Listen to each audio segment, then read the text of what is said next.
Hello everyone and welcome back to my YouTube channel. Today I have a baby card to share with you where I am featuring the little star stamp set from Hello Bluebird, which is super adorable. I'm also using the Oh Baby Words die and the Nesting Deckle mini slimline die. Now for this card I wanted to try that gorgeous ink blended background that I used in the past, inspired by Sara Zoppi, which is an amazing crafter out there, and I'm sure that you all know her because she's just incredible. Now, what I learned from using these inks, the distress inks, the regular ones, is that I need to start really soft to get that blend that I want with these three inks. They are quite outspoken, so that's why I think it's better to start light. Actually, it's always a good idea to start light whenever you're ink blending. But from time to time, you know, in patience and such, it is not always that easy to do a really soft blend. I must admit, since I started ink blending with brushes like this instead of what was it called before, like the sponges, for me the brushes really help me to get a softer blend if I want to. Also, this paper, it's the same paper as what I use for Copic coloring. It's Transotype perfect coloring paper. It isn't the most forgiving paper out there, so therefore only it is already a great idea to start really light, and once you're happy with the blend you can add more color like I'm doing here with the dried Marigold. Now I decided to do the pink all over because I wanted it really gradually, and I personally find it easier to do a soft blend whenever I'm ink blending from the edges towards the rest of the card. The pink that will be covered by the purple is a good base layer and will help me later on. It is already sort of saturating the paper more, which already is useful to help later on with a soft blend here in between the purple and the pink. Now again, I'm not going too hard with that purple. It's a really outspoken purple, the Seedless Preserves. It's gorgeous, but don't go too hard. You can always add layers if you want to. So in case you want to use these three inks, oxides will go easier, also more forgiving. But if you want to use the distress inks, the regular ones, definitely go slow, go soft, and add that layer on layer on layer. So here I already decided for the purple that I could go a bit darker. I'm not going to cover tons of this panel with purple, just the top really dark. And then I'm going to start coloring. Now I decided to first try the background, and depending on that background I was going to decide how that cloud was going to be colored in, which at this point I wasn't really sure about yet. So I started with the gray for the elephant. I really love doing gray elephants. I know that there are browns out there. I think they are not always the same color all over as well, but I just tend to go with a gray one. And then for the bunny I will go with a really warm brown that I use all the time, as that combination is just one that really works well. In case you want to revisit the color combinations later on or just have everything in one go, there is always the blog post where I'm linking towards in the description box down below.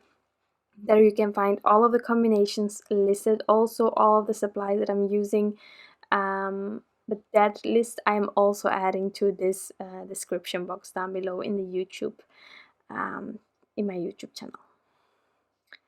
So here I am actually doing immediately some flicking. It's something that I lately tend to do immediately. It's a way that can sometimes help you with a blend if you are struggling for a certain family or just to get a certain transition between two markers. But in case of animals, I also just like to do it in general because it sort of gives it a more furry kind of look, in my opinion. So that it can be a good excuse as well to do some flicking.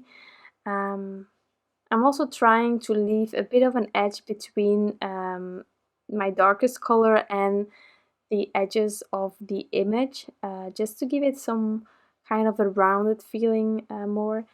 And then I'm going over everything again. I tend to add at least 2 layers whenever I'm coloring. If it's a really tiny image, I might just skip the second layer.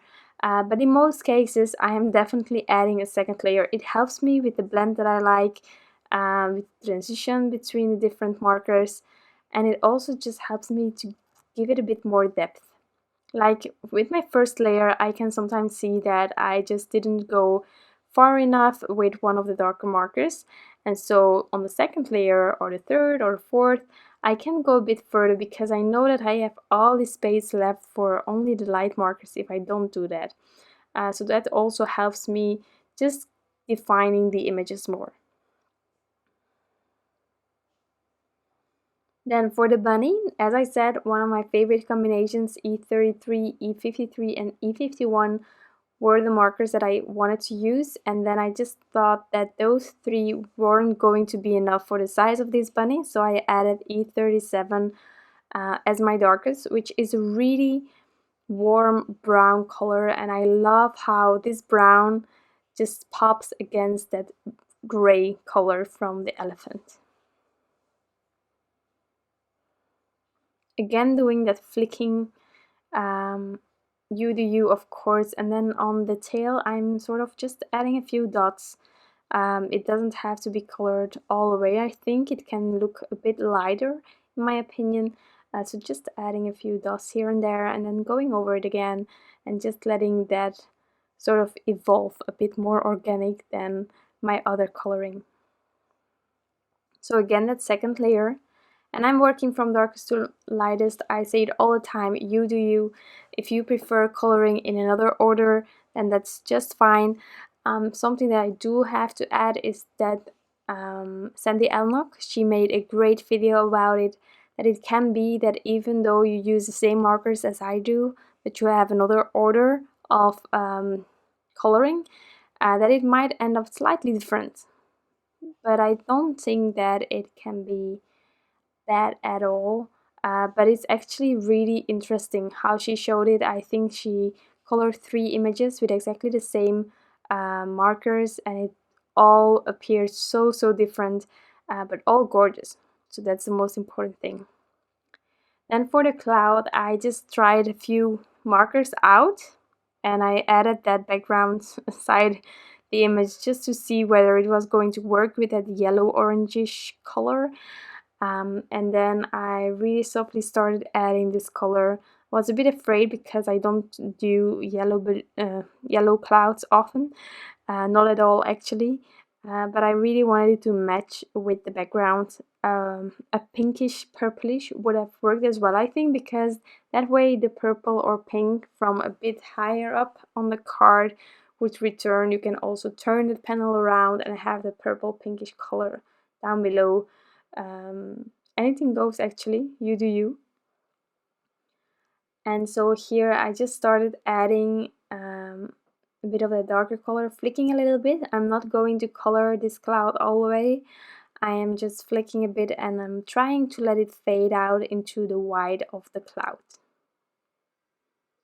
which I'm hoping will appear a bit like a really fluffy cloud, but with some shadowing because it's rounded. Well, we can only attempt. So I just kept adding a few colors because the transition between my lightest color originally and the white was just too big. So I'm adding that yellow 00, which is a really soft color. And then I took the matching dies and cut this image out. So for the sentiment, as I said in the beginning, I used the Oh Baby Words die, but I only took the baby. And then a last minute thought was to use some stars that I had die cut, using the star die from Hello Bluebird as well. I die cut it for a previous card that I shared last month, I think, for the color challenge. And I just kept them in the back of this packaging, and I started arranging them here and there on my card using the different sizes that are die cut. Once I was happy with placement, I took some present seal and I just pressed it down on top of all of the images and the bird. And then I traced those 2 corners as I do lately with a black pen to help me later on assemble this card exactly how I intended it to be. So for the image, I'm going to use some thin foam squares, the sentiment, just some liquid glue, and then the stars I will add with some liquid glue as well. So really simple. Don't forget to peel off the backings, otherwise we can start over with lining it up. And actually this turned really simple for a mini slimline. I first wanted to add a stamped greeting as well, or sentiment from the little star, but it just wasn't working with everything on this card, or for the size of this card. It depends how you look at it. But I'm really happy with how it turned out. So I'm using some acrylic blocks to keep everything steady and to adhere it really well. And then I'm going to remove it. I can also remove the present seal really slowly. I'm not going to rip anything. And with the stars being with liquid glue, the baby as well, sometimes you just need to hold it a little bit back. And then there was one star that was just acting out. I adhered it again. And then it was time to add this to a mini slimline card base. I just used some Pritt adhesive roller. I added it on the card base, but of course with that organic kind of form, I made sure to be, well, to not cover the background completely until the edges, because we have that organic form. Now I just had my mini slimline card base just slightly too large, so I just trimmed off the excess, making sure that everything was straight. When I aligned it, as I say many times, I am the worst with just trimming things down with my paper trimmer, but everything worked out. And then I decided to just keep this card closed and then add some stickles on top of the stars. I'm going to not cover the stars completely, but adding it on the left side kind of that star, and I'm just going to do that everywhere. And then once that's done, this card is completely finished. You can add more if you want to, but you know me, I'm just adding a few things and then I'm stopping. But more things are definitely an option. So that is my card actually for today. Really simple, I think, but that background just speaks for itself. I don't think that with a background like that you need to add tons on your card, because it is just stunning. I hope that you enjoyed this video, that you got inspired in any way. Thank you so much for stopping by. I truly appreciate you all being here. I want to wish you all an incredible day, and I'll be back soon with some new crafty inspiration. Bye!